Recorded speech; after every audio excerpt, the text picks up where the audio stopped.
Okay.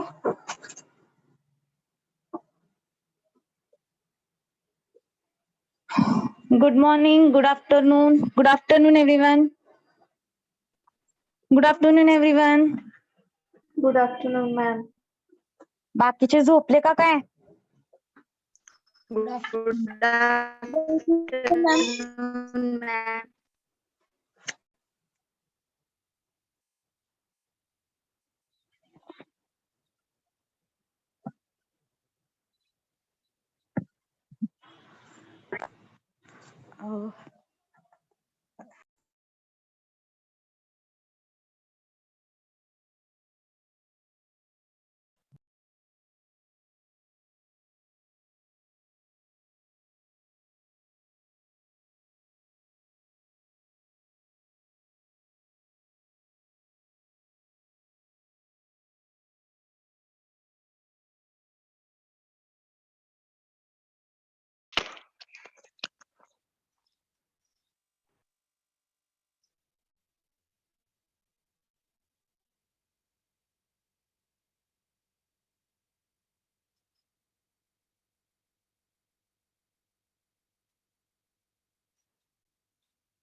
Hello, good afternoon, everyone.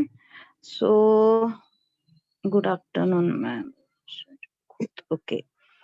So, last lecture काय काय झालं होतं आपलं? हिस्ट्री बोलायचंय, इनलिस्ट आउट करायचेत. मला सायंटिस्ट आज इनलिस्ट आउट करून सांगायचेत मी कोणते कोणते इम्पॉर्टंट सायंटिस्ट सांगितले होते. येस, का समजला नाही टॉपिक? हा, 4 सायंटिस्ट सांगितले होते. हम्म, त्याच्यामध्ये J B Lawes and J H Gilbert, hmm, then Justus von Liebig, hmm. आणि एवढंच आठवते मॅम. मॉर्गन पण सांगितले होते, J B Boussingault. Okay, so हे 4 सायंटिस्ट कॉन्ट्रीब्युशन व्यवस्थित लक्षात ठेवायचं आहे. ठीक आहे. सो आणि जे बिफोर क्रायसिस मध्ये आहे ते त्याच्यामध्ये Francis Bacon, Stephen Hales, J Priestley. Okay, so this 4 scientist and Theophrastus ह्यांना पण थोडस काय करायचंय व्यवस्थित लक्षात करून घ्यायचे. अजून सायंटिस्ट आहेत ते ऍड करायचे. ते ऍड करून मी तुम्हाला आणखीन एक नोट्स पाठवणार आहे. ती नोट्स पण तुम्ही काय करायचे, रेफर करायची आहे. ओके, आता सगळ्यात महत्वाचा मुद्दा असा आहे की तुमच्याकडे नोट्सचा तुटवडा असणार आहे. 5व्या सेमचे नोट्स प्रॉपर कुठेच नाहीयेत. ठीक आहे. सो तुम्हाला आता ती नोट्स तयार करावी लागणार आहे. हँड रिटन असेल किंवा थोडंसं फर्टिलिटीचं एक बुक आहे ते रेफर करावं लागेल. एवढं हा एक सगळ्यात महत्वाचा मुद्दा आहे की नोट्स ज्या आहेत जरी ते अवेलेबल लायब्ररीमध्ये असले तरी त्यांना ते स्कॅन करणं अवघड जायला लागलंय. सो जे कोण जवळ असेल किंवा काय म्हणजे मलाच आधी विचारून घ्यायला लागेल की लायब्ररीमध्ये आपल्याला बुक्स मिळतायत का किंवा त्याचे कुठे सॉफ्ट कॉपीज मिळतायत का. कोणाकडे काही जर जे तुमच्याकडे नोट्स कोणाकडे असतील ते ते ते काय करायचे, शेअर करायचे. ठीक आहे. जर तुम्हाला ग्रुप काढायचा असेल 5व्या सेमिस्टरचा, ओन्ली फॉर अस म्हणजे सॉइलचा जो ग्रुप असतो 5व्या सेमिस्टरचा, तर तो सुद्धा ग्रुप आपण तयार करूयात. कारण का डिस्कशन्स आणि काही प्रॉब्लेम्स असतील, कोणाला काही जर असं बोलता येत नसेल, रेकॉर्डिंग होतंय. ठीक आहे, रेकॉर्डिंग होतंय म्हणून काय आपण समजेल अशा भाषेमध्ये आपण बोलतोय. ओके, की काही त्याच्यामध्ये वेगळं जायला नको. ठीक आहे. तर काय करायचंय, आपला एक प्रॉपर एक ग्रुप करायचा आहे 5व्या सेमचा. जर तुम्हाला योग्य वाटत असेल तर, जर त्याच्यामध्ये इंटरेस्ट असेल तर, ओके. ज्याच्यामध्ये फक्त सॉइल सायन्सचेच सब्जेक्टचा विषय होईल. मग तुमचे जे हे मॅन्युअल सबमिशन असेल किंवा काय असेल, तर ते त्या ग्रुपवरती सबमिट करायचं आहे. ठीक आहे. दुसरी गोष्ट म्हणजे काही म्हणजे काय मिस झालेलं आहे. म्हणजे हे परिपूर्ण नोट्स नाहीयेत. ओके. तुमच्याकडे ज्या नोट्स असतील उपलब्ध त्या सुद्धा तुम्ही त्याच्यामध्ये शेअर करू शकता. सध्याची कंडिशन अशी आहे की मी पुढे जातोय का तो पुढे जातोय हा विषय तर नाही, सगळ्यांना सरसकट पुढे जायचंय. पण पुढे जाताना सुद्धा आपल्याला काय पाहिजे, क्वालिटी पाहिजे. ठीक आहे. उद्या जर तुम्हाला विचारलं फॉस्फरस कशाने काढतो आणि फॉस्फरस जर आपण फ्लेम फोटोमीटरनी काढत असेल, तर मग तुमच्या डिग्रीला काही एक अर्थ राहणार नाही. सो मला काय म्हणायचंय, 5वं सेमिस्टर हे सगळ्यात महत्वाचं सेमिस्टर आहे आणि सॉइल सायन्स मधले जे टॉपिक्स आहेत ते सगळ्यात महत्वाचे टॉपिक्स आहेत. जर पोठाच्या दृष्टिकोनाने आपण जर अभ्यास करायला बघितलं तर तो सगळ्यात महत्वाचा तुम्हाला फीड करू शकतो, लाईफ टाईम फीड करू शकतो. जर तुम्ही त्याचा प्रॉपर नॉलेजचा काय केलं वापर केला तर तुम्हाला तो नक्कीच काय करणार आहे, तारणार आहे. सो त्यासाठी काय करूयात, आपण एक ग्रुप तयार करूया, ज्याच्यामध्ये तुम्हाला जे प्रश्न विचारायचे ते त्याच्यामध्ये डिस्कस करू शकतो किंवा तुम्हाला जे इमेजेस शेअर करायचे, कसं होतं त्या ग्रुपवरती शेअर करायला काही प्रॉब्लेम नाही, पण सगळं भेळमिसळ होणार. त्यामुळे एक प्रॉपर एक ग्रुप करा सॉइल सायन्स 5व्या सेमिस्टरसाठी आणि त्याच्यावरती आपण काय करू, थोडंसं डिस्कशन मोडसाठी आपण त्याच्यामध्ये तुम्हाला स्पेस भेटेल असं किंवा तुम्हाला काय बोलता येईल अशा दृष्टिकोनाचा प्लॅटफॉर्म तिथं आपण तयार करूया. ठीक आहे. ऑफकोर्स एकाच लेक्चरमध्ये तुम्हाला सगळ्याच गोष्टी क्लिअर होणार नाही. त्यामुळं तिथं तुम्ही थोडेसे कॉन्सेप्ट आपण डिस्कस करू शकतो. ठीक आहे. सो हे आपण काय केलेलं आहे, बघितलेलं आहे.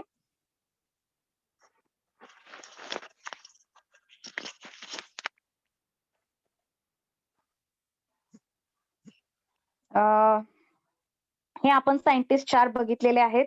हॉगलँड पण एक सायंटिस्ट आहेत की ज्यांनी असं सांगितलं, he prepares a nutrient solution for plant growth. According to him, plant requires 14 essential elements. Okay.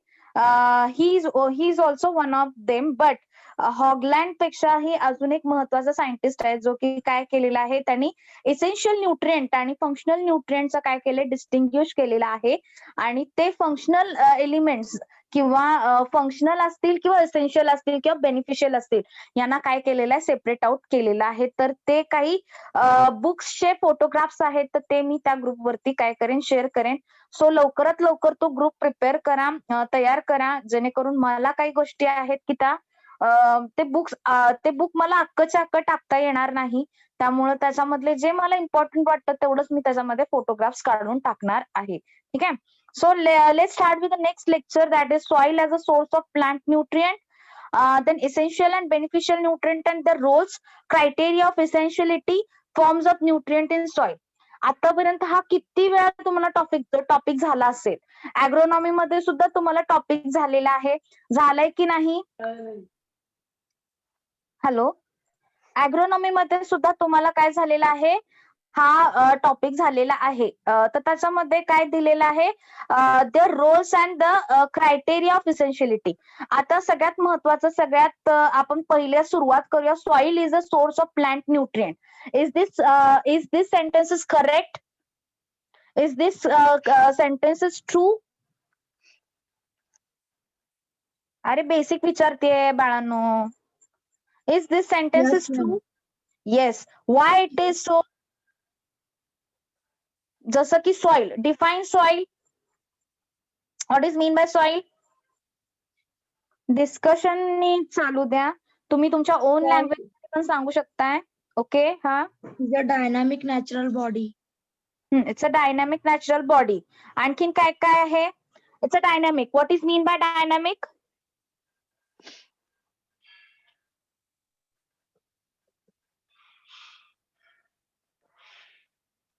What is mean by dynamic?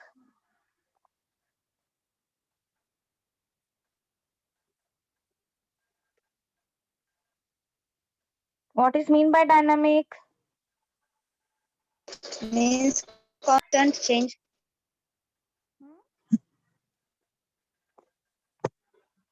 Yes, what is mean by dynamic? Constant change. Constant change. Okay, dynamic is nothing but a changing body.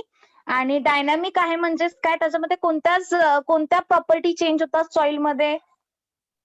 Texture, physical property, or as well as Physical- chemical. Physical, chemical property, biological properties also changes.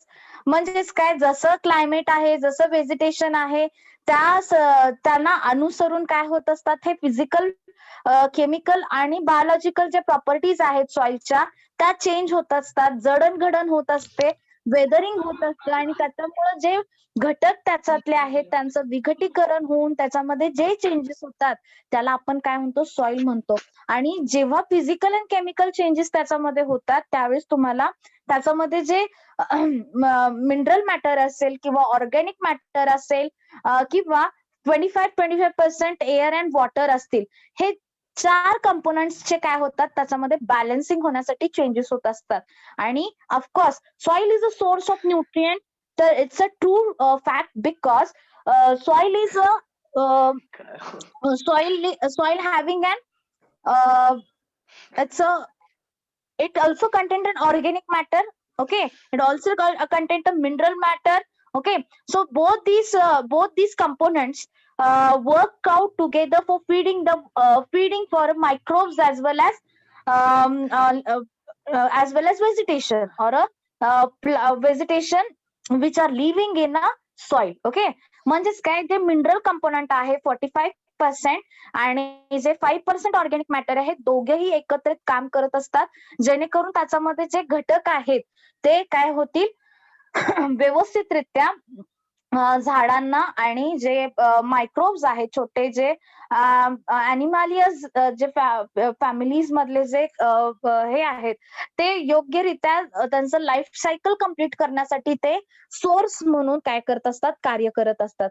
तर ह्या mineral matter मध्ये काय काय घटक असणार आहेत, त्याच्यामध्ये organic सगळ्यात महत्वाचं, इनऑर्गॅनिक त्याच्यामध्ये काय आहेत, कंपोनंट्स आहेत, क्ले मिनरल्स आहेत, त्याच्यानंतर क्ले मिनरल्स एकत्रित येऊन त्याच्यामध्ये काय झालेले आहेत, वेगवेगळे कंपाऊंड्स तयार झालेले आहेत आणि ते कंपाऊंड्स काय करतात, ऑर्गॅनिक आणि इनऑर्गॅनिक ह्या दोघांचेही रिॲक्शन्स होऊन केमिकल रिॲक्शन्स चेंजेस होऊन त्याच्यामध्ये न्यूट्रिएंट अवेलेबल करून द्यायचं काम कोण करत असते, माती ही करत असते. And that's why soil is non as a dynamic natural body. Okay, which composed of minerals and organic matter and living forms in which plant grow. Actual plant, we are seeing about plants, so plant grows. Actual living organisms are also one of the most important factor which are depends on this nutrient. Okay, so let's start with this nutrient. Which are those nutrient? Most important, essential nutrient, beneficial nutrient. Okay, so what is difference between functional, essential and beneficial? Okay, 3 important nutrients आहेत. What is mean by functional, what is mean by essential and what is mean by beneficial? तिन्ही जर बघायला गेले तर inter related काय आहेत, similarities आहेत त्यांच्या अर्थामध्ये. तर तुम्ही सांगायचंय मला, what is mean by functional, what is mean by essential and what is mean bye beneficial. तुमचा हा लेक्चर आधीही झालेला आहे पण त्याच्यामध्ये जास्त व्यवस्थित डिस्कशन काय झालेलं नाहीये, पॉइंट टू पॉइंट डिस्कशन झालेलं नाहीये, त्यामुळे पुन्हा एकदा सांगतेय, पटकन बोलायचंय जेणेकरून ह्याच्यामधले जेवढे इम्पॉर्टंट पॉइंट्स आहेत तेवढेच तुम्हाला ह्याच्यामध्ये सांगितण्यात येतील. ऑफकोर्स तुम्ही काय केलेले आहेत, रोल्स तर सगळ्यांचे वाचलेले आहेत, डिफिशियन्सी सुद्धा तुम्ही सगळ्यांची रीड आउट केलेली आहे. तुम्हाला सगळ्यांना माहितीये नायट्रोजन कमी पडलं तर काय होतं किंवा फॉस्फरस कमी पडल्यानंतर काय होतंय. ओके. जर तो एक्सिस फॉर्म मध्ये झाला तरी सुद्धा त्याच्यावरती इफेक्ट होतो. आणि हे का होतं, जसं मी काल सांगितलं लॉ ऑफ मिनिमम जे सांगितलं तो क्रायटेरिया काय होतो, लागू होतो. आणि मग इसेन्शियल क्रायटेरिया, जे क्रायटेरियाज ऑफ इसेन्शियलिटी आहे, who has given this scientist, most important scientist Ornan and Stout has given this criteria of essentiality. Criteria of essentiality जे आहे ते ऑर्नान अँड स्टाउटनी काय केलेलं आहे, दिलेलं आहे. आणि सगळ्यात महत्वाचे 3 जे मुद्दे आहेत ते मुद्दे आपल्याला ह्याच्यामध्ये बघायचे आहे. Of course this topic has completed eight. तुमचा हा टॉपिक झाल्या जमातच आहे, पण तुम्ही काय केलंय, घोकमपट्टी केलेली आहे. ओके. सॉइल सायन्स मध्ये तुम्हाला ते काय करायचं आहे, ऍक्च्युअल त्या घटकांचा वापर करून तुम्हाला काय करायचंय, पुढचे स्टेप्स उचलायचे आहेत. So you should know how much nitrogen should be given and why this nitrogen is required for plant. Okay, if these soils if our soil is having this nutrient, then how to balance this nutrient, how to utilize that natural nutrient is most important fact. Okay. तुम्ही अॅग्रोनॉमी मध्ये फक्त काय केलं, feed केलं आणि ते काय केलेलं त्याच्यापासून तुम्ही काय होतं हे एवढंच बघितलं.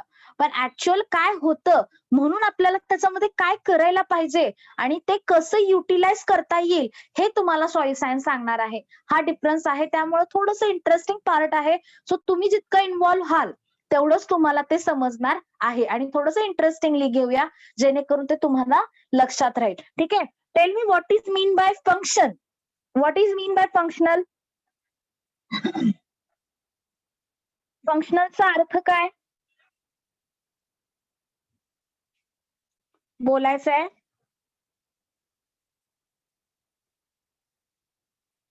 What is mean by functional.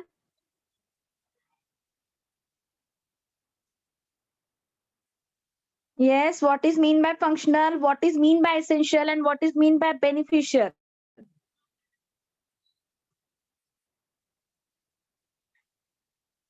बाळांनो बोलायचं आहे.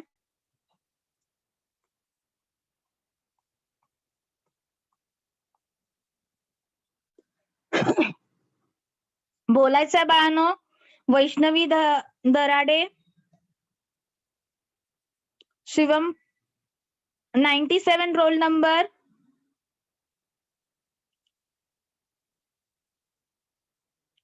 What is mean by functional, what is mean by beneficial, and what is mean by essential. ह्या 3 मुद्द्यांमध्ये काय फरक आहे फक्त सांगायचंय मला. तुम्हाला जे समजते ते सांगा जेणेकरून मी करेक्ट करू शकेन तुम्हाला. हे काय आत्ताच झालेलं नाही. शेजल खोत, लोकरे पूनम, मी ज्यांची नावं घेते आणि ज्यांनी जर बोलले नाहीत तर त्यांची नक्कीच ऍब्सेंटी लागणार आहे. आता इथून पुढे असंच करणार मी. अंजली नागणे, ओके. वैष्णवी दराडे, शिवम पौन, त्याच्यानंतर आणखीन कोण, शेजल खोत, अंजली नागणे. ऍब्सेंटी लागणार आहे तुमची. बोलायचं आहे. येस. बोला.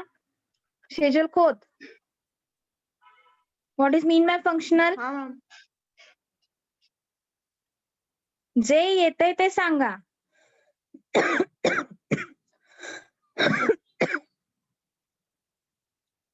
बोलायचं आहे. म्हणजे न्यूट्रिएंट्स म्हणजे एक पर्टिक्युलर फंक्शन म्हणजे करत असतील.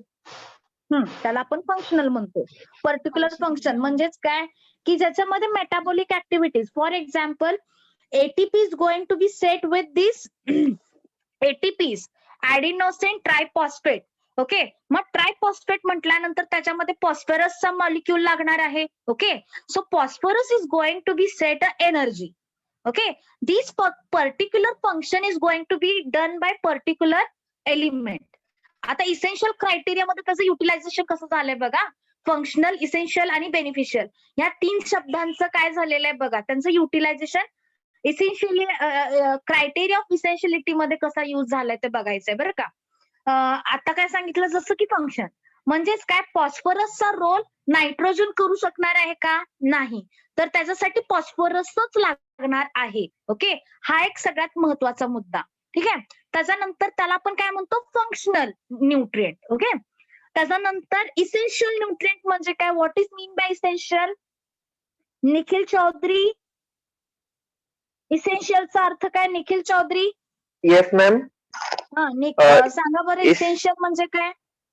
इसेन्शियल मीन्स त्याच्या ग्रोथ साठी युजफुल असणारा.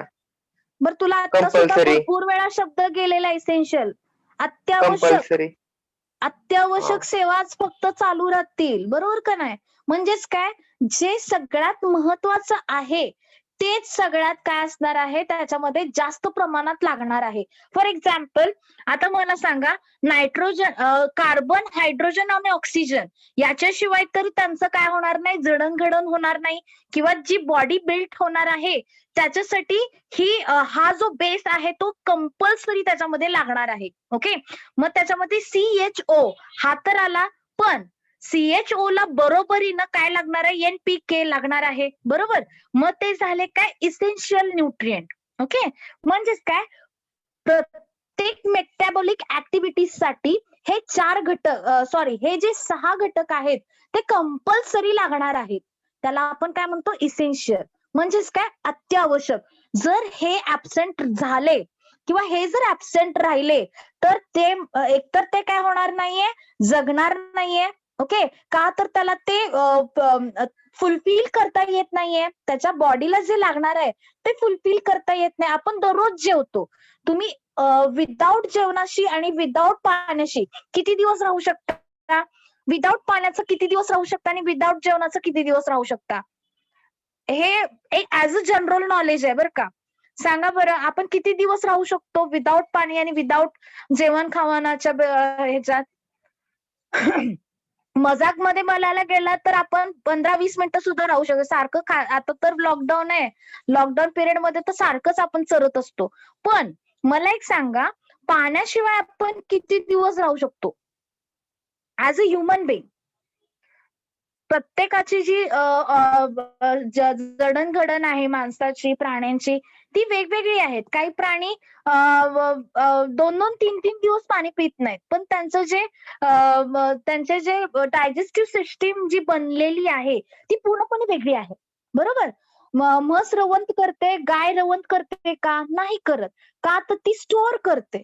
तसंच आपल्या शरीराचं काय आहे की आपण पाण्याशिवाय आपण एक पूर्ण दिवस सुद्धा राहू शकत नाही.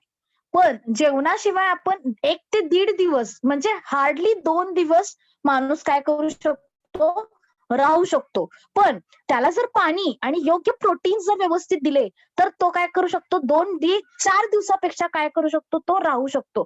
म्हणजेच काय, ही गोष्ट कुठं वापरली जाते बघा, जिथं आर्मी, नेव्ही आणि एअरफोर्स हे ट्रेनिंग जिथं चालतात, हे काही कॉन्सेप्ट आहेत ते तिथं वापरले जातात. म्हणजेच काय, तिथं इसेन्शियल न्यूट्रिएंट्स तुम्हाला देणं गरजेचं आहे. म्हणून इसेन्शियल न्यूट्रिएंट काय करतात, तो आपला बेस तयार करतात, आपल्याला काय करत नाहीत, वाढू देत नाहीत. म्हणजे फॅटी ऍसिड्स त्याच्यामध्ये स्टोअर केले जात नाहीत, ते काय केले जातात, युटिलाइज होऊ देत. ओके, तुमचे फॅटी ऍसिड्स जे असतात, आपली जाडी वाढतेय, ओके, आपल्या शरीरामध्ये मेटाबॉलिक ऍक्टिव्हिटीज कमी आहेत, ओके, त्याच्यामुळे त्याच्यामध्ये जी शुगर कंटेंट आहे ती शुगर कंटेंट काय होत नाहीये, पूर्णपणे कन्वर्ट होत नाही. कन्वर्ट कशामध्ये झाली पाहिजे, की त्या एनर्जी मध्ये कन्वर्ट झाली पाहिजे, फॅटी ऍसिड्स मध्ये स्टोअर एनर्जी मध्ये कन्वर्ट झाली पाहिजे. जी स्टोअर एनर्जी आहे ती जर युटिलाइज झाली नाही तर आपली जाडी वाढते. तसंच प्लांटमध्ये आहे, प्लांटमध्ये जर नायट्रोजनचा अत्यावश्यक नायट्रोजन जर वापर केला तर त्याच्यामध्ये व्हेजिटेटिव्ह ग्रोथ येणार. मग त्याच्यामध्ये आपल्याला फ्रुटिंग बॉडी वाढवायची आहे. फ्रुटिंग बॉडी वाढवायची म्हणजेच काय, त्याच्यामध्ये जी फलधारणा आहे किंवा त्याच्यामध्ये जे ग्रेन धरण्याची जी क्षमता आहे ती आपल्याला वाढवायची आहे. म्हणजेच काय, फुलोरा त्याच्यामध्ये चांगला आला पाहिजे, बरोबर का? व्हेजिटेटिव्ह ग्रोथ वाढवणार आहे. पण आपल्याला कशासाठी वाढवायचंय, आता मका घ्यायचाय, मका आपण कडब्यासाठी पण वापरू शकतो आणि मका आपल्याला ग्रेन पर्पज साठी सुद्धा वापरता येतो. ड्युअल पर्पज साठी जर करायचं असेल तर मक्याची व्हरायटी चेंज करायला लागणार आहे. म्हणजेच काय, कोणत्या गोष्टीसाठी आपण यूज करणार आहे त्या यूज नुसार आपल्याला काय केलं पाहिजे, तिथं न्यूट्रिएंट्स देणं गरजेचं आहे. त्याला आपण काय म्हणतो, इसेन्शियल.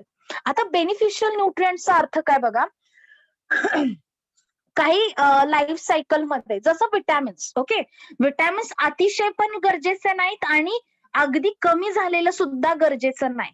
ओके, आता थोडंसं बायोमॉलिक्युल्सचा थोडासा पार्ट आहे तो इन्व्हॉल्व करते, because nutrient and biomolecules are similar. Okay, म्हणजेच काय, जे न्यूट्रिएंट्स जे आहेत ते बायोमॉलिक्युल्सचा काय आहे, सोर्स आहे, बेस आहे. ओके, मग त्या न्यूट्रिएंट्सचा रोल ऍक्च्युअल कुठे येणार आहे ते तुम्हाला समजेल. आता एक सांगते, बेनिफिशियलचा अर्थ काय की ज्यावेळेस तुम्हाला मिठाची म्हणा किंवा लिंबू म्हणा आपल्या आहारात तो रेग्युलरली असला पाहिजे.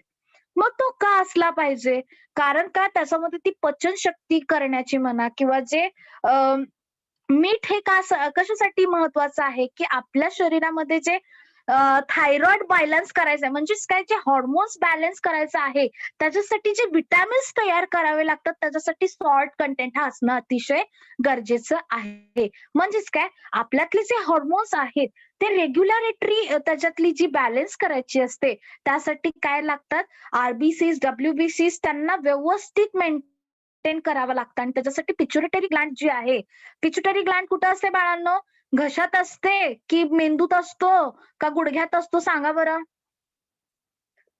पिच्युटरी ग्लँड कुठे असते बाळांनो आपल्या शरीरामध्ये?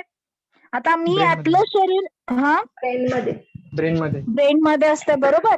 म्हणजेच काय, याला कंट्रोल करण्यासाठी काय लागतं, एक विटॅमिन्स लागतात. ओके, आणि त्याच्यामध्ये प्लस जे साल्ट कंटेंट आहे ते सुद्धा महत्वाचं रोल काय करत असतं, प्ले करत असतं. त्यासाठी जे न्यूट्रिएंट्स लागणार आहेत ते आपल्या शरीरात जाणं अतिशय गरजेचं आहे. म्हणून त्याला आपण काय म्हणतो, बेनिफिशियल. म्हणजे जर ते ऍबसेंट असून पण उपयोगाचे नाही, आणि जरी ते प्रेझेंट असले आणि त्याची जर टॉक्सिसिटी लेवल वाढली तर ते आपल्याला थायरॉइझम, ओके, त्याच्यानंतर मुलींमध्ये पण खूप सारे प्रॉब्लेम्स त्याच्यामध्ये सुरू होतात. मुलांमध्ये सुद्धा त्याचे वेगळे डिफिशियन्सीज त्याच्यामध्ये दिसून येतात. ओके, सो ह्या गोष्टी ज्या आहेत त्या बेनिफिशियल मध्ये मोडतात. म्हणजे काय, त्या शरीरात ऍबसेंट पण असून गरजेचं नाही, त्या प्रेझेंटही असल्या पाहिजेत पण अतिशय कमी प्रमाणात. त्याला आपण काय म्हणतो, beneficial elements, beneficial nutrient. Okay, आता ही गोष्ट आपल्या शरीराच्या बाबतीत मी का सांगते, कारण का ते आपण रेग्युलरली अनुभव घेतो. बरोबर, रेग्युलरली आपण जेवण करतो, काहींना चपाती आवडत नाही, काहींना भाकरी आवडत नाही, तर ठीक आहे, कोणाला तांदळाची भाजी आवडत नाही, कोणाला ह्याची भाजी नाही, त्याची भाजी, पण त्या भाज्यांमध्ये काय कंटेंट आहे त्या कंटेंटनुसार आपण त्या आहारात त्यांचा योग्य रीतीने काय केलं पाहिजे, इंटेक घेतला पाहिजे. तसंच प्लांटचं आहे. तुम्ही नुसतं एनपीके द्या तर तो काय करणार आहे, त्याच्यामध्ये एनपीके दिल्यामुळे काय होणार, तो फक्त व्हेजिटेटिव्ह ग्रोथ देणार आहे. मग तुम्हाला त्याच्यामध्ये वाढवायचंय काय बाळांनो, त्याच्यामध्ये तुम्हाला ग्रेन वाढवायचंय, प्रोडक्शन वाढवायचंय, त्याचं वेट वाढवायचंय, ऑइल कंटेंट वाढवायचंय. मग ऑइल कंटेंट वाढवण्यासाठी एक पर्टिक्युलर एलिमेंट आहे त्याचं देणं आवश्यक आहे, आणि ते दिलं तर त्याच्यामध्ये ते ऑइल कंटेंट वाढणार आहे, ती क्वालिटी वाढणार आहे. उसाला जर उसाचं जर बघायला गेलं तर नुसत्या उसाला जर आपण युरिया दिला तर तो पोकळ बांबू सारखं होणार नाही का बरं. त्याच्यामध्ये जो शुगर कंटेंट आहे ते आपल्याला वाढवायचंय. मग शुगर कंटेंट वाढवायचं म्हणजेच काय, आपल्याला त्याच्यामध्ये नायट्रोजन जो द्यायचा आहे तो स्प्लिट मध्ये देणं गरजेचं आहे. ओके, स्प्लिट मध्ये जर दिला तर तो योग्य रीतीने जेव्हा त्यांची वाढ होणार आहे त्या वाढीच्या वेळेस त्यांना ते उपलब्ध होणार आहे. ओके, बर, नुसता नायट्रोजन देऊन चालणार आहे का, नाही, तर त्याच्यामध्ये फॉस्फरस सुद्धा लागणार आहे. जमिनीमध्ये हे घटक महत्वाचे उपलब्ध आहेत का, तर it is a source, it is a natural source, but this natural source is not going to be utilize by the plant. का युटिलाइज होत नाही, म्हणजेच काय, इथं सॉइल फर्टिलिटी कुठंतरी काय करते, कमी पडते. म्हणजेच काय, जरी जमिनीमध्ये असलं तरी ते युटिलाइज होत नाही किंवा ते वापरण्यात येत नाही. मग त्याला वापरण्यासाठी आपल्याला काय केलं पाहिजे हे सॉइल सायन्स तुम्हाला सांगणार आहे. ओके, हे ॲग्रोनॉमी सांगत नाही, हे सॉइल सायन्स सांगते. आणि त्यासाठी तुम्हाला सॉइल फर्टिलिटी हा काय केलेला आहे, सगळ्यात महत्वाचा सेमिस्टर मध्ये ऍड केलेला आहे. ओके, सो सॉइल मध्ये जे मिनरलायझेशन प्रोसेस आहे ती आपल्याला वाढवायची आहे आणि मिनरलायझेशन वाढवायचं म्हटल्यानंतर त्याच्यामध्ये जे मायक्रोब्स आहेत ते व्यवस्थित कार्य करणं अतिशय गरजेचं आहे आणि ते कार्य करण्यासाठी ऑर्गॅनिक मॅटरचा जो पर्सेंटेज आहे जर तो वाढवला किंवा मल्च वाढवलं किंवा त्याच्यामध्ये क्रॉप रोटेशन केले तर हे काही घटक आहेत की ज्याच्यातून आपण काय करू शकतो, जे मातीतले घटक आहेत नॅचरली ते काय करू शकतो, आपण युटिलाइज करू शकतो. मग त्याच्यात जर तुम्ही सारखंच वरून फीड केला तर ते प्लांट्स काय करणार, चला मला आयतं मिळतंय म्हटल्यानंतर ते आयतच खाणार. त्याला जे त्याला त्याचं स्वतःच काय आहे का, तर त्याला आपण आयतं फीड करतोय बरोबर. त्याला आपण आयतं फीड केलं पाहिजे, पण कितपत करायचं हे सुद्धा आपण ठरवणं अतिशय गरजेचं आहे.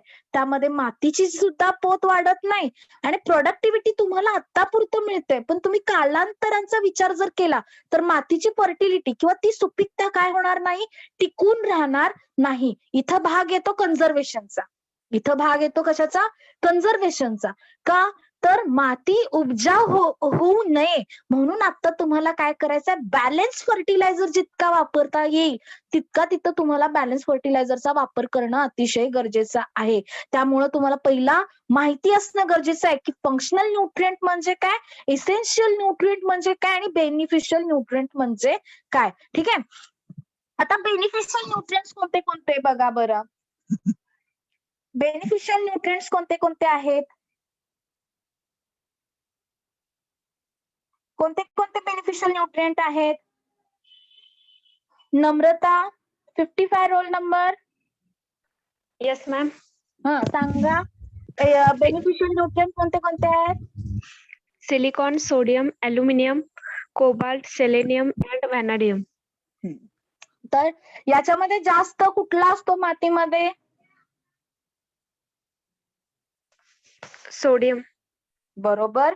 येते की आणि काय पाहिजे. ओके. आता सिलिकॉन तुम्ही कधी देताना पाहिलंय का, कुठल्या शेतकऱ्याला सिलिकॉन वापरताना बघितलंय का. येस, कधी सिलिकॉन देताना पाहिलंय, कुठल्या क्रॉपला दिलेला आहे सांगू शकताय, देऊ शकतो आपण. ओके. सोडियम कधी देताना पाहिलंय का कुणी, देताना पाहिलंय का कुणी सोडियम. अरे बाळांनो, शेती करताय की नाही, थोडं जाताय की नाही शेतामध्ये. बरं ठीक आहे. सोडियम, अल्युमिनियम हे तर नाही देताना पाहिलंय. सिलिकॉन, कोबाल्ट ह्या दोन गोष्टी तरी देताना पाहिलंय का, कुठल्या क्रॉप मध्ये देतो हे तरी सांगा. तुम्ही तर प्रत्यक्ष शेतामध्ये राहताय, शेतातलं थोडस कामकाज करू शकताय. कारण का तुम्ही सगळ्यांचं बॅकग्राऊंड जर बघायला गेलं तर आपण सातबारा लावलेला आहे. सातबारा लावलाय म्हणजे काय, आपल्याकडे शेती आहे म्हणूनच आपण इकडे आलेलो आहे. तर सांगायचं आहे मला, कोबाल्ट आणि सेलियम कशामध्ये, सिलिकॉन देताना कशात ऐकलंय का, कुठल्या क्रॉपला देतो आपण. शुगरकेन. शुगरकेन. आणखीन सिलिकॉन आणि सेलियम, कोबाल्ट देतो का, सिलिकॉन एखाद्या वेळेस ठीक आहे, शुगरकेनला देताना ऐकलंय. बर, आणखीन सिलिकॉन आणखीन कुठल्या क्रॉप साठी महत्वाचं आहे.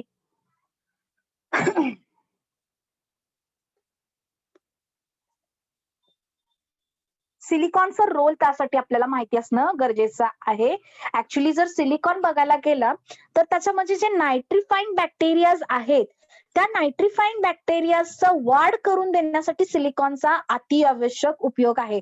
सिलिकॉन जर बघायला गेलं तर जमिनीचा बराचसा भाग जो आहे तो सिलिकाने व्यापला आहे. Okay. But silicon and silica ह्या दोघांमध्ये फरक काय आहे बाळांनो, तर सिलिकॉन जो आहे तो काय आहे, actual ash from ash content आहे. ओके. आणि सिलिका जो आहे तो इनऑर्गॅनिक घटक आहे. सिलिका काय आहे, इनऑर्गॅनिक घटक आहे. आणि सिलिकॉन जो आहे तो ऍक्च्युअल कन्व्हर्टेड फॉर्म मध्ये काय आहे, घटक आहे, जो काय करतो, नायट्रिफाईंग बॅक्टेरियाचं प्रमाण जर वाढवायचं असेल तर सिलिकॉन हा काय करतो, त्याच्यामध्ये रोल प्ले करतो. आणि ऍक्च्युअल नायट्रोजनचं जो युटिलाइज केलं पाहिजे, ओके, नायट्रोजन जो जमिनीतला युटिलाइज करून देण्याचं काम कोण करत असतो, सिलिकॉन करत असतो. ठीक आहे. म्हणजे हा ऍश मधला घटक आहे. सिलिकॉन जो आहे तो ऍश मधले घटक आहेत. ओके, जो काय करतो, जे बाकीचे न्यूट्रिएंट्स आहेत म्हणजेच काय इलेक्ट्रॉन ट्रान्सफर करायचं काम कोण करत असतं, हे सिलिकॉन कोबाल्ट करत असते. म्हणजेच काय कोणतीही रिएक्शन घ्या, ठीक आहे, मग त्याच्यामध्ये रेस्पिरेटरी रिएक्शन्स घ्या, त्याच्यानंतर ह्याची मेटाबॉलिक ऍक्टिव्हिटीज मधले कुठलेही रिएक्शन जर तुम्ही घेतले तर त्या रिएक्शन मध्ये बघायचं की त्याच्यामध्ये जे हे काय म्हणतात ना, एन्झाइम्स, जे एन्झायमॅटिक ऍक्टिव्हिटी आहे त्याच्यामध्ये घटक कोणते काम करत असतात, तर ते बेनिफिशियल मायक्रोन्यूट्रिएंट्स हे काम करत असतात. ओके, मग त्याच्यामध्ये कोबाल्ट पण आहे आणि कोबाल्ट हा सगळ्यात महत्वाचा म्हणजे एनारोबिक कंडिशन. एनारोबिक कंडिशन म्हणजे काय बाळांनो? एनारोबिक कंडिशन म्हणजे काय बाळांनो? माधुरी सलगरे, माधुरी सलगरे 102. बरं ठीक आहे, मिसबा सांगतायत, सांगा. Anaerobic Absence condition of oxygen. Absence or presence, absence of oxygen म्हणजे काय, जिथं ऑक्सिजनची कमतरता आहे अशा ठिकाणी जर सिलिकॉन आपण जर दिला तर तो काय करतो, नायट्रोजन जे कन्व्हर्टिंग फॅक्टर आहे ते कन्वर्ट करून देण्याचं काम सिलिकॉन अतिशय कमी प्रमाणात करत असतो. आणि कोबाल्ट जर बघायला गेलं, कोबाल्टचा जो एन्झायमॅटिक ऍक्टिव्हिटी आहे ते एन्हान्स करण्यासाठी कोबाल्टची अति आवश्यक. ऍक्च्युअल कोबाल्ट बघायला गेलं तर मेटल आहे. ओके, मेटॅलिक ऍक्टिव्हिटीज ज्या मेटल्स जे एन्झायमॅटिक ऍक्टिव्हिटी करतात त्याच्यामध्ये कोबाल्ट, झिंक, कॉपर आणि त्याच्यामध्ये जो आयन आहे, हे 4 घटक आहेत ते सगळ्यात महत्वाचे एन्झायमॅटिक ऍक्टिव्हिटी काय करत असतात, इनिशिएट करत असतात आणि त्यासाठी हे सगळ्यात महत्वाचे लाभ. आता सेलिनियम, सिलिकॉन, सिलिकॉन तर देताना ऐकलंय, फ्लोरिकल्चर, त्याच्यामध्ये सगळ्यात महत्वाचा जो रोज आहे. ओके, रोज साठी सुद्धा काही हे घटक वापरताना आपण बघितले असतील, ऐकलंय का की गुलाबाच्या बागेला, गुलाबाची जर बाग धरली तर हे बेनिफिशियल न्यूट्रिएंट्स पण त्याच्यामध्ये दिले जातात. तर ते का दिले जातात, तर बघायला गेलं तर तो वेगवेगळ्या रंगाचे जे गुलाब येतात किंवा ते रंगाचे जरी असले तरी ते कमर्शियल दृष्टिकोनाने येण्यासाठी हे सिलिनियमचा वापर करतात, वॅडिनियमचा वापर करतात. म्हणजे अतिशय जास्त प्रमाणात नाही पण थोड्याच प्रमाणामध्ये त्यांचा वापर करून त्यांना काय केलं जातं, कमर्शियल बेसिसचे जे फ्लोरिकल्चर्स असतील किंवा कमर्शियल बेसिसवरती जे क्रॉप किंवा फ्रूट कल्टिवेशन्स आहेत, हॉर्टिकल्चरल क्रॉप्स आपण घेऊ शकतो, त्याच्यामध्ये काय करतात, बेनिफिशियल न्यूट्रिएंट्सचा वापर करतो. का तर त्यांचा जो कालावधी आहे म्हणजे काय, लाईफ सायकल आहे कम्प्लीट करण्याचा, त्यांचा काय आहे, खूप मोठा आहे. आणि त्यासाठी न्यूट्रिएंट्सना जर योग्य रीतीने आपण मिक्स करून वापरलं तर त्यांचं युटिलायझेशन आणि प्लस त्यांना त्यांचं लॉंग लास्टिंग काय होणार आहे, वापर होण्यासाठी आपण त्यांना हे करू शकतो. ठीक आहे, त्यासाठी बेनिफिशियल आणि मायक्रो न्यूट्रिएंटचं कॉम्बिनेशन आपण काय करतो, जर दिलं तर नक्कीच त्याचा आपल्याला फॉर एक्झाम्पल आता 6 महिन्याचा क्रॉप आपण घेतलेला आहे. ओके, 6 महिन्याचा क्रॉप, एक क्रॉप आपण वार्षिक 2 उत्पन्न घेतोय. पहिला आपण सोयाबीन, आता खरीप हंगामात चालू आहे, खरीप हंगामात आपण सपोज सोयाबीन घेतलंय, भुईमुग घेतलंय, जमिनीमध्ये आपण काय केलेलं आहे, त्याच्यामध्ये आपण NPKचं घटक दिलंय प्लस मायक्रोन्यूट्रिएंटचं जर कॉम्बिनेशन त्याच्यामध्ये आपण दिलं असेल, ओके, तर तुमचा जो रब्बी हंगाम आहे, रब्बी हंगामामध्ये जर आपण त्याच्यात सपोज ज्वारी घेत असू, त्याच्यानंतर काय बरं हरभरा घेत असू किंवा एखादं कुठलं तरी हे लेग्युमिनस क्रॉप असेल, लेग्युमिनस क्रॉप ऍक्च्युअली खरीप मध्येच घेतो, रब्बी मध्ये एकच क्रॉप आपण त्याच्यामध्ये घेऊ शकतो.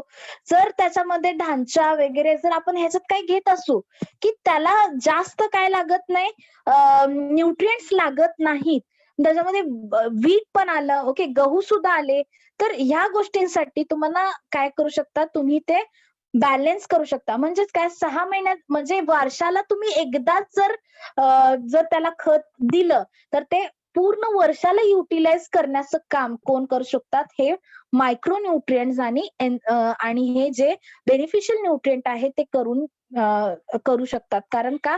ते जमिनीमध्ये काय करतायत? एन्झायमॅटिक ऍक्टिव्हिटीज इनिशिएट करतायत, त्याची ऍक्टिव्हिटी बॅलन्स करायचं काम हे करत असतात. त्यामुळे त्यांचं कॉम्बिनेशन देणं अतिशय गरजेचं आहे.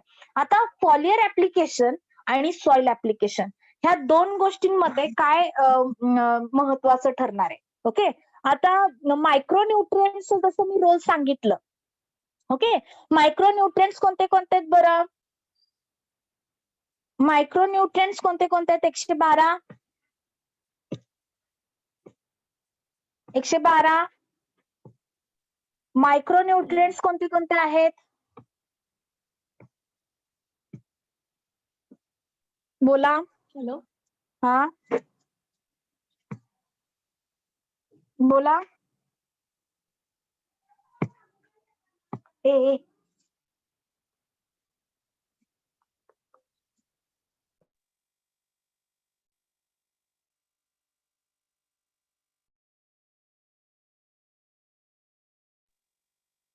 Manganese, zinc, copper.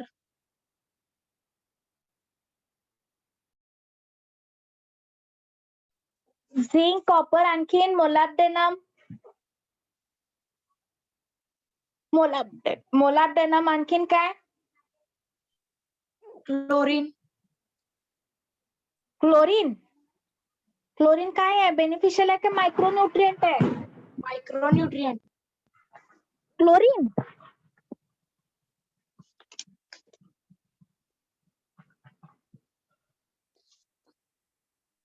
क्लोरीन हा मायक्रोन्यूट्रिएंट मध्ये येत नाही. निकेल आहे. ओके, आणखीन काय? Iron. Fe. Iron, manganese, zinc, Copper. Copper, boron, molybdenum, nickel. Chlorine पण येतो. ओके, क्लोरीन पण आहे ह्याच्यात. पण अजून सुद्धा मला काय आहे थोडासा त्याच्यावरती डाऊट आहे. क्लोरीन काय आहे? बेनिफिशियल आहे का मायक्रोन्यूट्रिएंट आहे? हे थोडस सर्च करायचंय. क्लोरीन बघायला गेलं, आता आपण सॉल्ट अफेक्टेड सॉइल मध्ये बघितलेलं आहे की सोडियम, क्लोरीन, सल्फेट हे सगळे जे घटक आहेत ते सॉल्ट अफेक्टेड सॉइल मध्ये जर जास्त प्रमाणात असतील तर त्यांना देण्याची गरज नसते. मातीमध्ये ते ऑलरेडी आहेत, बरोबर.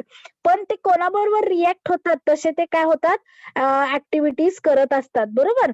तर हे iron, manganese, zinc, copper, boron, molybdenum आणि निकेल. ओके, महत्वाचे रोल आपल्याला त्यांचं माहिती असणं अतिशय. आता एक लक्षात ठेवायचं, मायक्रोन्यूट्रिएंट जर म्हटलं तर मायक्रोन्यूट्रिएंटचा एन्झायमॅटिक ऍक्टिव्हिटीज हा सगळ्यात महत्वाचा बेसिक रोल आहे. ओके, कोणतीही तुम्ही केमिकल रिॲक्शन घ्या किंवा त्याच्यामध्ये रेस्पिरेटरी म्हणजे मेटाबॉलिक ऍक्टिव्हिटीजच्या रिॲक्शन्स घ्या, तुम्हाला त्याच्यामध्ये दिसतीलच की कोएन्झाइम्स. ओके, त्याच्यामध्ये सगळ्यात महत्वाचा आयर्न असतो. ओके, मॅग्नीज असतो, त्याच्यानंतर झिंक असतो, कॉपर असतो. म्हणजे हे जे मेटल्स आहेत ते काय करतात? एन्झायमॅटिक ऍक्टिव्हिटीज ऍक्टिव्ह करण्याचं काम कोण करत असतात. त्यामुळं ह्यांचं असणं मातीमध्ये अतिशय गरजेचं आहे. आता तुम्ही एक लक्षात घ्या की सॉइल मध्ये ऍप्लिकेशन मायक्रोन्यूट्रिएंटचं सॉइल ऍप्लिकेशन इफेक्टिव्ह आहे की फॉलियर ऍप्लिकेशन महत्वाचं आहे? कोणतं इफेक्टिव्ह आहे बाळांनो, सांगा बरं. जे मायक्रोन्यूट्रिएंट दिलेलं आहे ते कशा पद्धतीने देतो आपण? सॉइल मधून देतो की फॉलियर ऍप्लिकेशन करतात?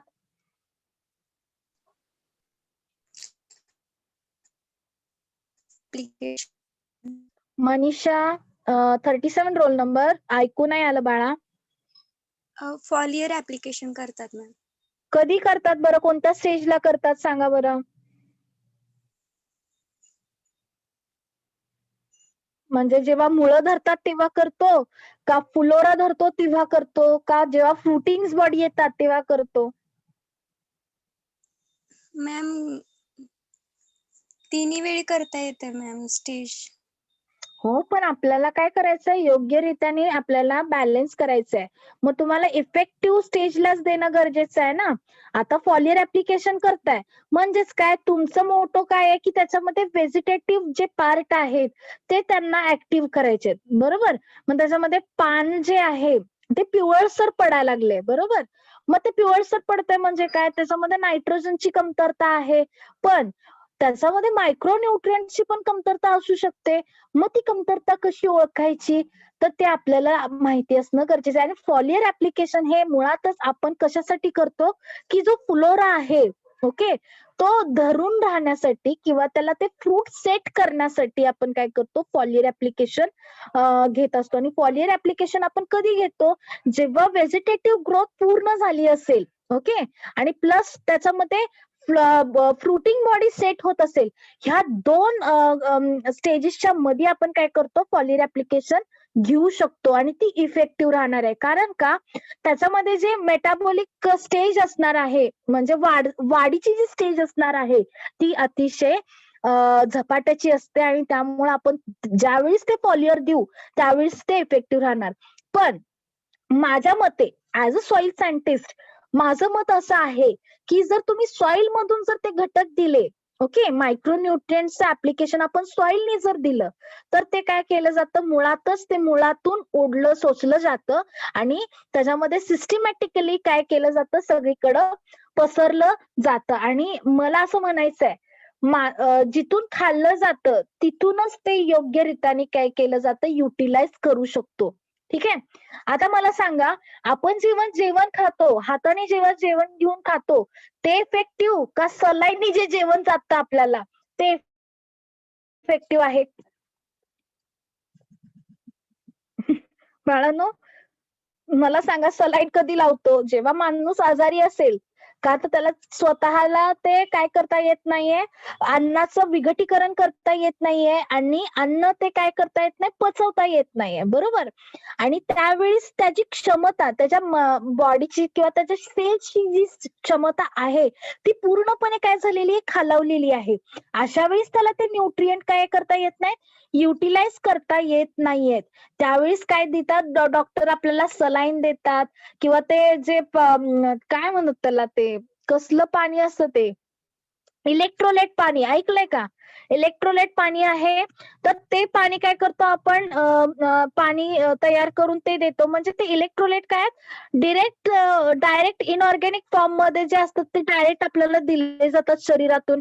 मग आपल्याला टवटवीतपणा येतो, थोडंसं जे आपली एनर्जी लूज झालेली आहे, म्हणजे त्यांच्यामध्ये अँटीबॉडीज ज्या आपल्या आहेत त्या पूर्णपणे खालावलेल्या असतात. अशा वेळेस आपण काय करतो, सलाईन देतो, बरोबर. म्हणजेच काय, फॉलियर ऍप्लिकेशन हे सलाईनचं काम करतो का, तर तसंही नाही म्हणता येणार आपल्याला. तर फॉलियर ऍप्लिकेशन काय करतं, हे फक्त पाना थ्रू युटिलाइज करून घेऊ शकतं. पण ह्याच्यामध्ये ड्रॉबॅक्स काय आहेत, जर फॉलियर ऍप्लिकेशन केलं आणि त्याच्यामधून ते इव्हॅपोरेट झालं किंवा ते युटिलाइज नाही झालं, तर ते काय झालं, वेस्टेज झालं. सो सॉइल ऍप्लिकेशन कधीही आपल्याला काय होतं, फायद्यात राहतं. आणि सॉइल ऍप्लिकेशन मधून आपण सगळेच घटक देऊ शकत नाही, तर त्याच्यामध्ये आपण जे वॉटर सोल्युबल मायक्रोन्यूट्रिएंट्स आहेत त्यांचा वापर सुद्धा करून आपण काय करू शकतो, म्हणजे योग्यरित्या त्यांचं युटिलाइज करणं अतिशय गरजेचं आहे. आणि त्यामुळं फॉलियर ऍप्लिकेशन पेक्षाही सॉइल ऍप्लिकेशन कधीही काय राहतं, बेस्ट राहतं.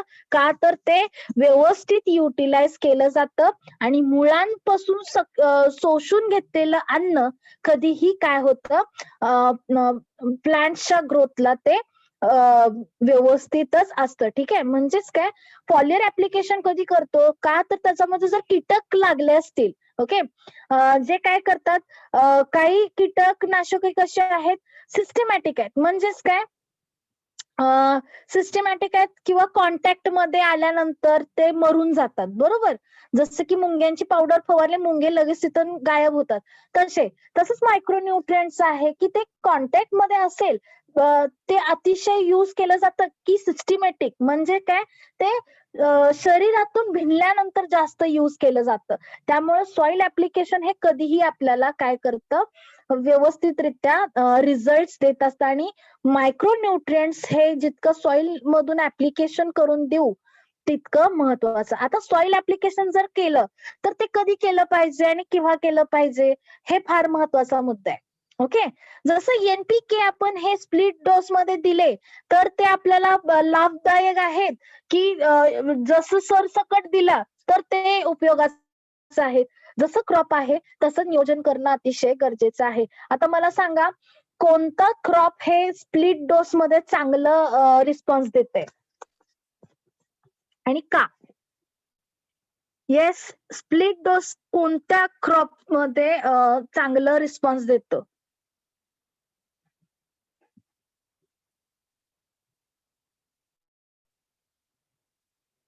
येस, स्प्लिट डोसेस कोणत्या क्रॉपला चांगलं रिस्पॉन्स देतं?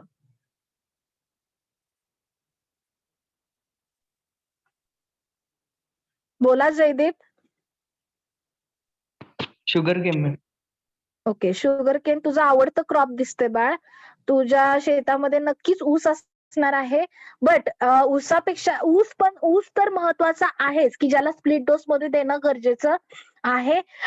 कारण का त्याची जी व्हेजिटेटिव्ह ग्रोथ स्पेस आहे किंवा जी फेज आहे ती मोठी लॉंग लास्टिंग आहे. बरोबर, म्हणजेच काय वार्षिक पीक असल्यामुळं त्याच्यामध्ये जे स्टेजेस आहेत ते कसे आहेत, लांबलचक आहेत. त्यामुळे आपल्याला त्याच्यामध्ये स्प्लिट डोस देणं अतिशय गरजेचं आहे. बरोबर, पण मला सांगा स्प्लिट डोस का देतो आपण? स्प्लिटिंग मध्ये का देतो डोसेस?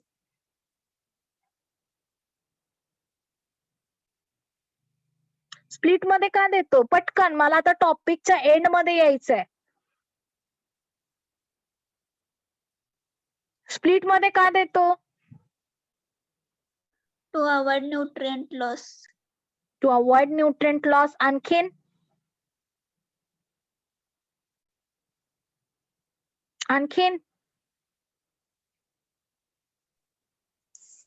Hello ma'am. हा बोला. नायट्रोजन फर्टिलायझर स्प्लिट मध्ये दिला जातो कारण नायट्रोजन त्या वेळी अवेलेबल होतो क्रॉपला. सो बरोबर. नेक्स्ट तुमचा आवाज तुटतोय. बरोबर आहे, तुम्ही नायट्रोजन डोस हा स्प्लिट मध्ये देतो, हा तर अतिशय बरोबर आहे. आणखीन का म्हणजे आपण द्यायचं आहे तर सगळ्यात महत्वाचं तो बिहेव कसा करतो. सॉइल मध्ये नायट्रोजन कसा बिहेव करतो आणि प्लांट मध्ये कसा बिहेव करतो. जर एक बघायला गेलं तर प्रत्येकाचा जो रोल आहे तो मातीमध्ये वेगळा रोल आहे आणि मातीमध्ये तो वेगळ्या पद्धतीनं वागतो आणि प्लांट मध्ये जेव्हा ऑब्झर्व केला जातो तो वेगळ्या पद्धतीनं वागतो. म्हणजेच काय, स्प्लिट डोस देण्यामागचं कारण काय आहे की नायट्रोजन साठी सगळे हवरे आहेत. म्हणजेच काय, त्याच्यामध्ये मायक्रोन्यूट्रिएंट सुद्धा युटिलाइज करतात, वीड सुद्धा युटिलाइज करतात आणि त्याच्यामध्ये जो आपला क्रॉप आहे ते सुद्धा युटिलाइज करत असतं. तर आपल्याला महत्वाचं काय आहे की नायट्रोजन आपल्या जे मेन प्रोडक्शन आहे ते आपल्याला युटिलाइज करावं म्हणून आपण नायट्रोजन स्प्लिट मध्ये देतो. ठीक आहे, तर दुसरा मुद्दा म्हणजेच काय की फॉस्फरस हा स्प्लिट मध्ये दिला तर, किंवा पोटॅश. आता पोटॅशचा विषयच नाही. पोटॅश हा आपल्या मातीमध्ये काय आहे, जास्त प्रमाणात उपलब्ध आहे. ओके, आपल्या मातीमध्ये पोटॅश हा चांगल्या रीतीने काय करत असतो, काम करत असतो. बरं ठीक आहे, नायट्रोजन बरोबर आपण फॉस्फरस स्प्लिट मध्ये दिला तर काय होईल?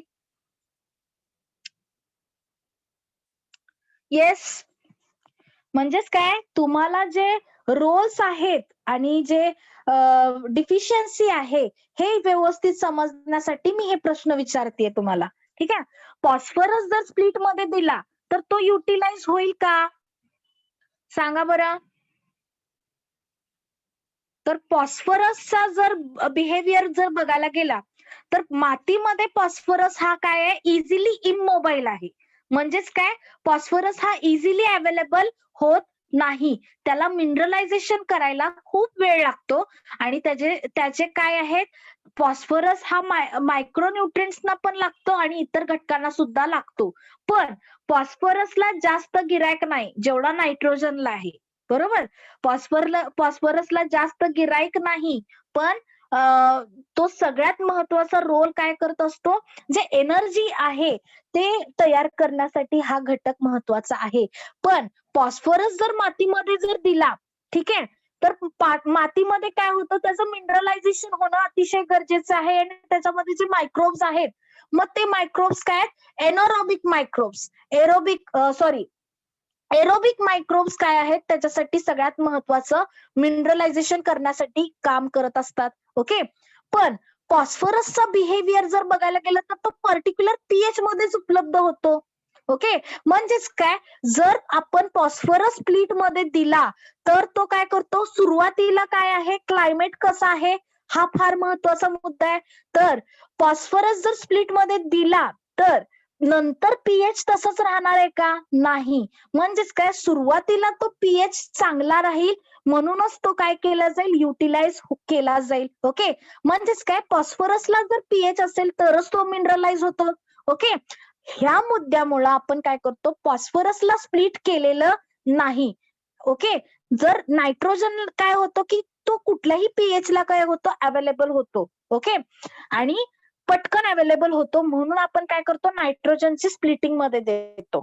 ओके, नायट्रोजन हा मातीमध्ये कसा बिहेव करतो, जर तो खोलवर असेल तर तो नायट्राइट फॉर्म मध्ये आहे, म्हणजेच काय, जो की काय करत नाही, युटिलाइज करत नाही. कोण, क्रॉप जास्त प्रमाणात युटिलाइज करत नाही.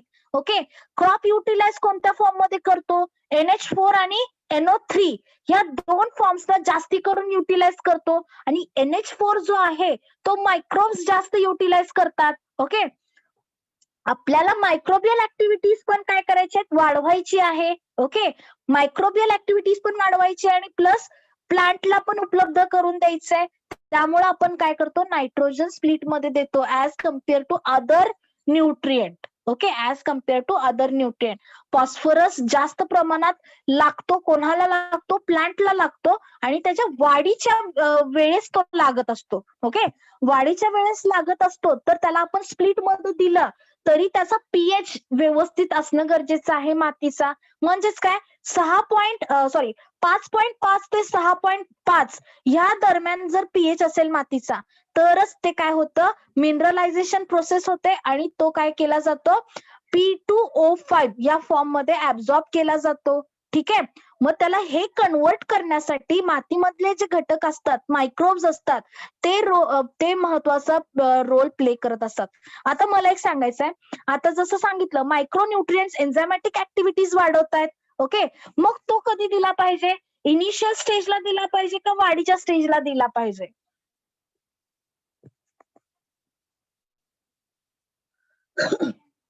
ओके, मायक्रोन्यूट्रिएंटच्या संदर्भात मी प्रत्येक तुम्हाला काय सांगणार नाही की नायट्रोजन काय करतो, फॉस्फरस काय करतो, हे तुम्हाला ऑलरेडी माहितीये.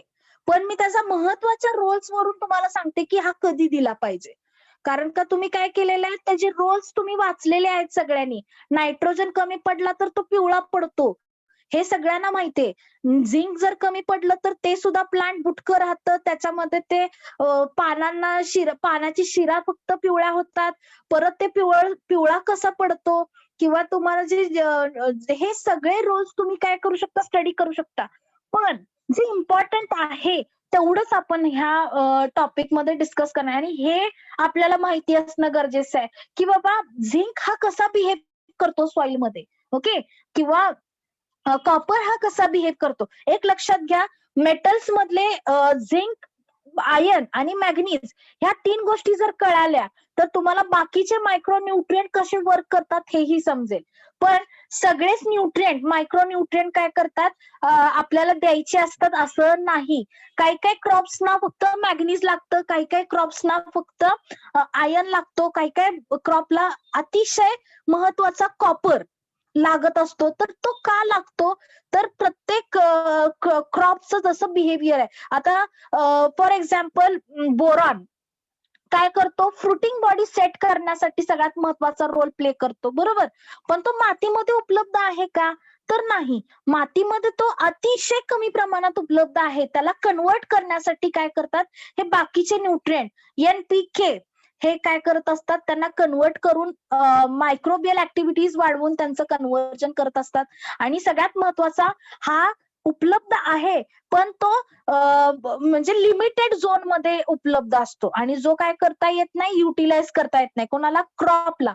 त्यासाठी आपण काय केलं पाहिजे, मायक्रो न्यूट्रिएंट्स जे आहेत ते आपल्याला सब सॉइल मध्ये देणं अतिशय गरजेचं आहे. पण बोरॉनची आपण काय करतो, फॉलियर ऍप्लिकेशन करतो. ऐकलंय का फॉलियर ऍप्लिकेशन? ज्यांच्याकडे पोमोग्रॅनेट आहे, मला एक सांगायचंय, सोलापूर साइडहून जे आहेत, मला सांगायचंय बोरॉन ऍप्लिकेशन करतात का पोमोग्रॅनेट मध्ये? हॅलो, येस, बोलायचंय. पोमोग्रॅनेट मध्ये बोरॉन ऍप्लिकेशन करतात, तर ती कशी करतात किंवा कधी करतात सांगायचंय. बरं ठीक आहे, सोलापूरचा असो नाही तर कोल्हापूरचा असो, काही प्रॉब्लेम नाही. ज्याला माहिती आहे त्यांनी बोलायचंय. येस, बोला. मॅम फ्रूट सेटिंगच्या टायमिंगला केलं जातं. कसा केला जातो? Foliar application Hello. करतात की soil application? Ma'am foliar application पण केलं जातं आणि कंडिशननुसार सॉइलने पण दिलं जातं. दिला जातो. ओके, म्हणजेच काय की ती फ्रुटिंग बॉडी फुटू नयेत. ओके, किंवा त्याच्यात लवकरात लवकर काय हो, बीज धारणा व्हावीत, यासाठी आपण काय करतो, बोरॉन पॉलिनेशन च्या स्टेजला जास्ती करून दिला तर आज तो काय होतो, युटिलाइज होतो. पण तो कशा कोणत्या फॉर्म मध्ये युटिलाइज होतो, तर बोरेट फॉर्म मध्ये तो काय होतो, युटिलाइज होतो. मग त्याला बोरेट फॉर्म मध्ये आपण काय करतो, जे बाजारी माल आहे म्हणजे बाजारात जे उपलब्ध आहे तेच आपण देतो. पण तो कोणत्या फॉर्म मध्ये आहे किंवा तो काय आहे, केमिकल कंटेंट काय आहे, तर केमिकल जे तयार केले जातात ते ऍक्च्युअल इनऑर्गॅनिक उपलब्ध होणाऱ्या फॉर्म मध्येच ते देतात. बरोबर, त्याला काही कन्वर्ट करावं लागत नाही, त्याला काही करावं लागत नाही. पण मग ज्यावेळेस ती स्टेज येणार आहे, पॉलिनेशन व्हावं म्हणून आपण देतो, तर ते न करता आपण आधी इनिशियल स्टेजला जर दिलं तर ते काय होईल, थोडस त्याला एक बेस मिळेल. ठीक आहे, आणि तो बेस मिळाल्यानंतर त्याला आपल्याला काय होईल, जेव्हा तो बेस तयार करेल त्यावेळेस त्याच्यात ऑफकोर्स पॉलिनेशन सेटिंग होणारच आहे आणि फ्रुट्स त्याच्यामध्ये लवकरात लवकर सेट होते. म्हणजे मोहर जो स्टेज आहे त्या स्टेजला आपण पॉलियर ऍप्लिकेशन केलं तर नक्कीच ते आपल्याला काय येणार आहे, फायद्यात होणार आहे. मग तो बोरेट फॉर्म मध्ये आहे, तो युटिलाइज केला जातो. बरोबर, आणि तो युटिलाइज करतो म्हणजेच काय, त्याच्यामध्ये जे एन्झायमॅटिक ऍक्टिव्हिटी असेल, ओके, आणि त्याच्यामध्ये जे बाकीचे न्यूट्रिएंट्स अपटेक करून घेण्याचं काम कोण करत असतं, बोरॉन करत असतं. आता त्याच्यामध्ये सेकंडरी न्यूट्रिएंट्स सगळ्यात महत्वाचे कार्य करत असतात.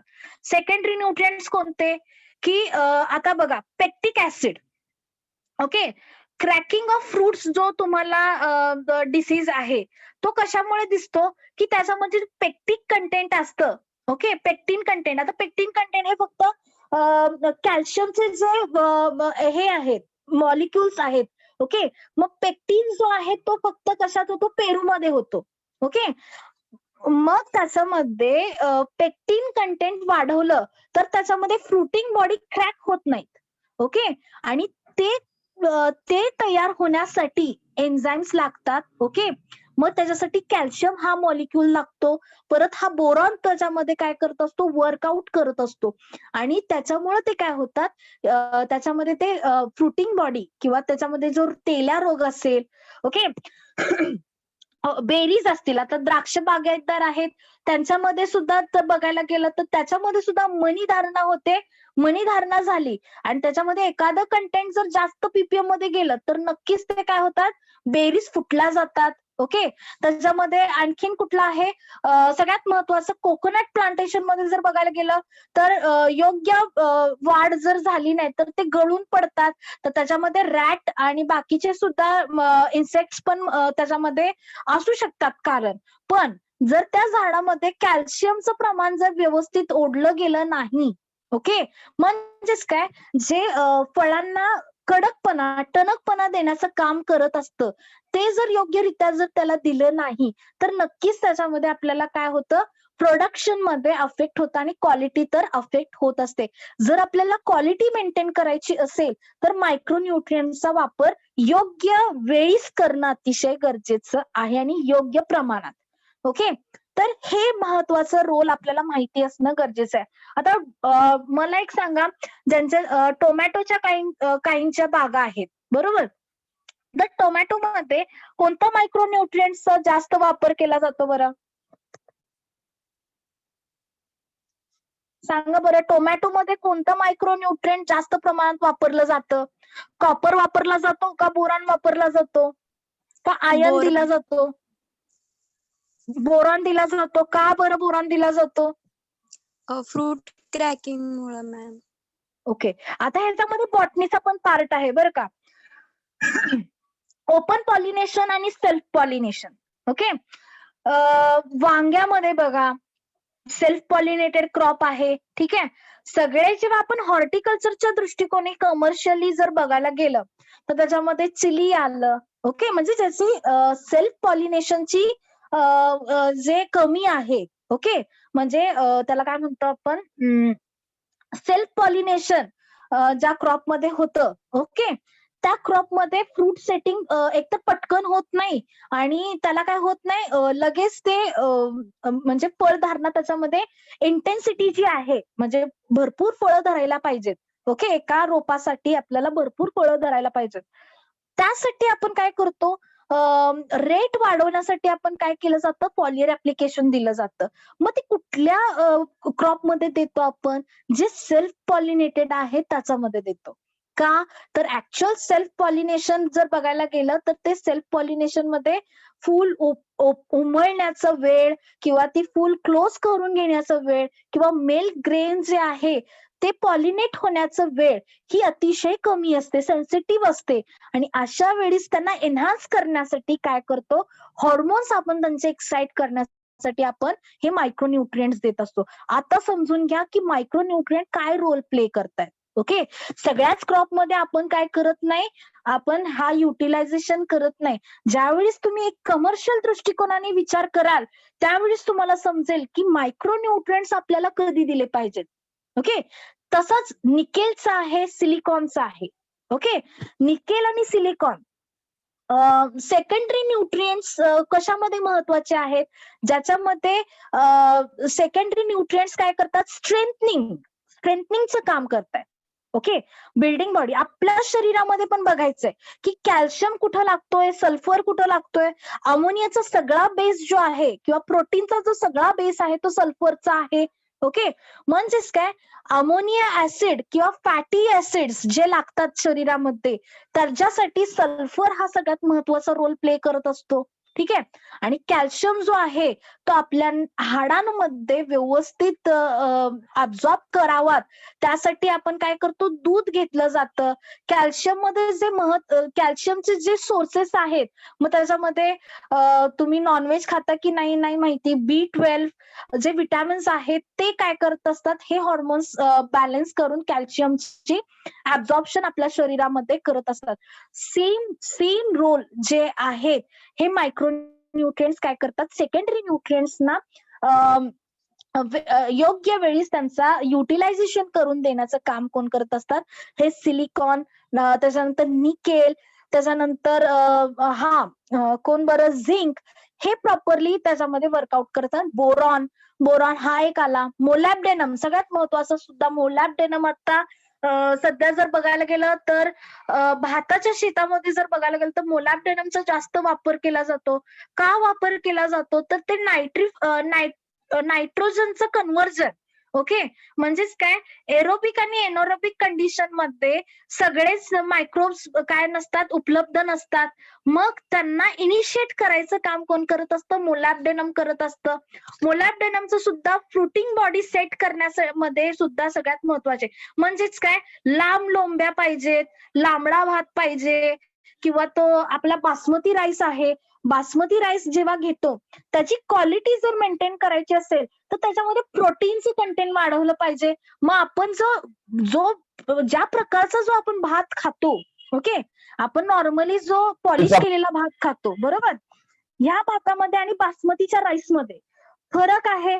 बासमतीचा राईस आपण रेग्युलरली खात नाही, काहीतरी ऑकेजन असेल, ठीक आहे, जे असतील ते युटिलाइज करत असतील, पण आपण ऑकेजनली काय करतो, युटिलाइज करतो. का युटिलाइज करतो, कारण का त्याच्यामध्ये जी क्वालिटी असते, म्हणजेच काय, जो प्रोटीन कंटेंट वाढवलेलं असतं, मग ते प्रोटीन कुठलं वाढवलेलं आहे हे माहिती असणं अतिशय गरजेचं आहे. आणि त्याच्यासाठी आपल्याला जे न्यूट्रिएंट रोल प्ले करतात त्या रोलचा आपल्याला तिथं वापर करणं अतिशय गरजेचं आहे. आणि ते कधी दिलं पाहिजे, आणि का दिलं पाहिजे हेच कारण म्हणजे सॉइल फर्टिलिटी आहे. बरोबर. आता इसेन्शियलिटी रोल म्हणजे काय बघा. इसेन्शियलिटी जी आहे, क्रायटेरिया ऑफ इसेन्शियलिटी, तर ॲर्नॉन अँड स्टाउटने हे 1944 या साली त्यांनी हे काय केलेलं आहे, क्रायटेरिया ऑफ इसेन्शियलिटी दिलेली आहे. तर त्याच्यामध्ये to complete a life cycle, okay, life cycle, प्लांटचं लाईफ सायकल कम्प्लीट करण्यासाठी सगळ्यात महत्वाचं NPK, CHO, त्याच्यानंतर हे बाकीचे घटक सुद्धा लागतात. ओके. जर ते ऍबसेंट असतील तर त्याचं लाईफ सायकल कम्प्लीट होत नाही, हे मान्य आहे. कारण का नायट्रोजनचं काम नायट्रोजनच करणार आहे. त्याच्यानंतर दुसरं बघा, the functions of the element must not be replaced by another mineral element. Okay. आता मी सांगितलं तुम्हाला, भरपूर सांगितलं, निकेल दिला तर नायट्रोजन उपलब्ध होतो, मोलॅब्डेनम दिला तर नायट्रोजन उपलब्ध होतो, पण नायट्रोजनचा रोल निकेल प्ले करू शकत नाही, नायट्रोजनचा रोल मोलॅब्डेनम प्ले करू शकत नाही. फक्त त्यांना उपलब्ध करून देण्याचं काम ते करून देऊ शकतात. ओके. म्हणजे जर कंडिशन नसेल, मातीची ती क्षमता नसेल, तर ते उपलब्ध करून देण्याचं काम कोण करत असतात, हे बाकीचे न्यूट्रिएंट करत असतात. त्यामुळे तुम्ही त्याच्या बरोबरीने जर दिलं तर त्याचा योग्यरित्या वापर करण्याचं काम कोण करत असतात, न्यूट्रिएंट करत असतात. पण नायट्रोजनचा रोल हा नायट्रोजननीच केला पाहिजे. फॉस्फरसचा रोल फॉस्फरस करतो आणि पोटॅशचा रोल पोटॅशच करतो. बाकी त्यांचा कुणीही जागा घेऊ शकत नाही. CHO हा तर बेसच आहे सगळ्यांचा. या बेसला तयार करण्यासाठी NPK तर गरजेचेच आहेत. ओके. त्यासाठी the functions of element must not be replaced by another mineral element. Okay. The element must be directly involved in plant metabolism. तर हे तर सगळ्यात सत्य घटक आहे. नायट्रोजन, अमोनिया बेस म्हणजेच काय, DNA, RNA रिप्लिकेशन्स असतील, DNA तयार करण्याचा असेल, तर सगळ्यात महत्वाचा रोल जो अमोनिया, नायट्रोजिनस आणि शुगर बॉडी तयार करायचा असेल तर त्याला नायट्रोजन लागणार आहे. ठीक आहे. त्याच्यानंतर फॉस्फरस हा एनर्जी आहे, म्हणजेच काय, ह्या घटकाला दुसऱ्या घटकामध्ये कन्वर्ट करायचं काम. म्हणजेच काय, तुम्ही आता सुक्रोज फॉर्म तयार करायचा असेल तर सुक्रोजला सुद्धा काहीतरी एनर्जी लागते. ती एनर्जी कन्वर्ट करायचं काम कोण करत असतं, फॉस्फेटच करत असतं. म्हणजे ATP मॉलिक्युल्स त्याच्यासाठी लागत असतात. ठीक आहे.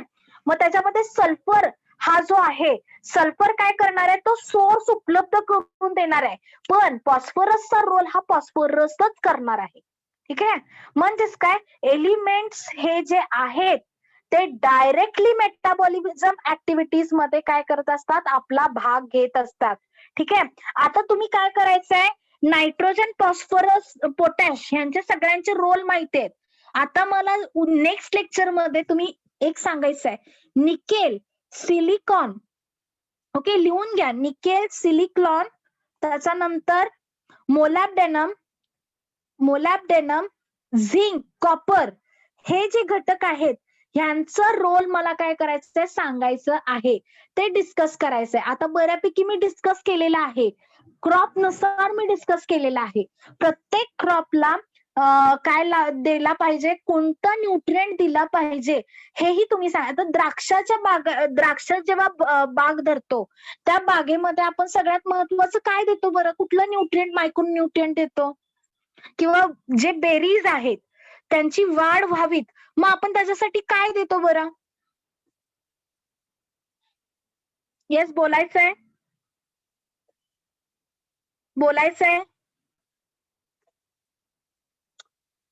द्राक्षांच्या मनीची धारणा होण्यासाठी किंवा ती धारणा झाल्यानंतर ते बेरीज पूर्णपणे द्राक्षामध्ये कन्वर्ट होण्यासाठी आपण कोणतं हे देतो, केमिकल देतो किंवा काय देतो, मला सांगायचंय.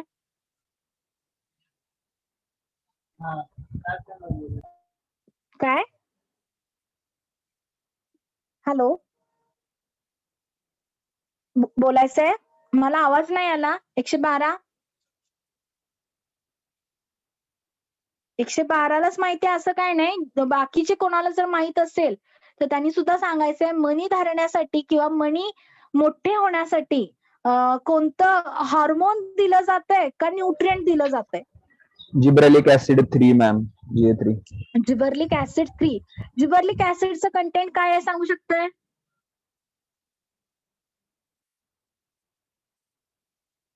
जिब्रेलिन कंटेन आहे ना मॅम त्याच्यामध्ये, जिब्रेलिक ऍसिड जिब्रेलिनचाच एक हो, पण प्रकार आहे. जिबर्लिनचं ऍक्च्युअल जर बघायला गेलंस तर नायट्रोजन मॉलिक्युलर फॉर्म्युला काय आहे जिबर्लिक ऍसिडचा?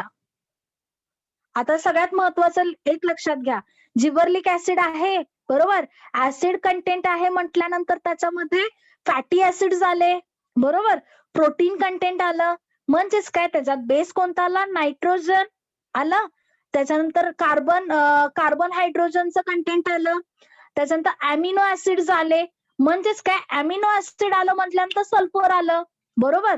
म्हणजेच काय, जर तुम्हाला मण्यांची वाढ करण्यासाठी जिबर्लिन ऍसिड लागत असेल किंवा हे हॉर्मोन्स लागत असतील तर तुम्ही त्याच्या बदलात सल्फर जर गंधक जर तुम्ही तुमच्या मातीमध्ये देत असाल तर त्याचा रोल इनिशिएटिव्हली होईल का? जिबर्लिनचा रोल सल्फर करू शकेल का? आता बायोमॉलिक्युलचा पार्ट आहे तो थोडासा समजला तर तुम्हाला हे न्यूट्रिएंट काहीच नाही, न्यूट्रिएंट काहीच विषय नाही, न्यूट्रिएंट आपसूक समजून जातात. म्हणजेच काय, प्रत्येकाचा रोल जर तुम्हाला समजला की तुम्ही NPK का देता किंवा तुम्ही अन्न का खाता याचं जर रिझन तुम्हाला माहित नसेल तर पूर्ण हे तुमचं अन्न खाणं हे अतिशय वाया गेलेलं आहे.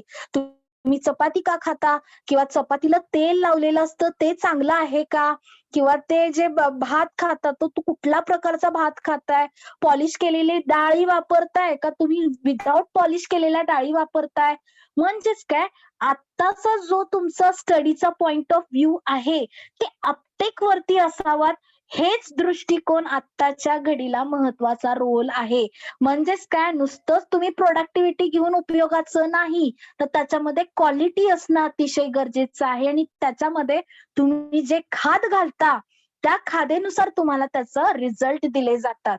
मग मी काय म्हणते की बाबा सल्फ्युरिक ऍसिड, अमोनियाचा जो बेस आहे तो जिबर्लिन ऍसिड, आपण काय करतो आपल्याला ते पटकन हवं असतं म्हणून आपण काय करतो जिबर्लिन वापरतो. ऍक्च्युअल जर जिबर्लिन बघायला गेलं तर ते काय आहे, हॉर्मोन आहे बरोबर. म्हणजेच काय, इट्स अ रेडीमेड हॉर्मोन.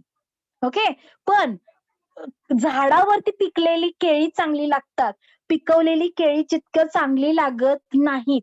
तर त्यांचे जे आपण म्हणतो ना इनहेरिटंट जी कॅपॅसिटी आहे ती आपण काय करत चाललोय, प्रोडक्टिव्हिटी वाढवण्यासाठी ती त्यांची इनहेरंट कॅपॅसिटी मातीची पण आपण काय करतोय, कमी करायला लागलोय आणि व्हेजिटेटिव्ह प्लांट्स सुद्धा काय करतोय आपण, कमी करतोय.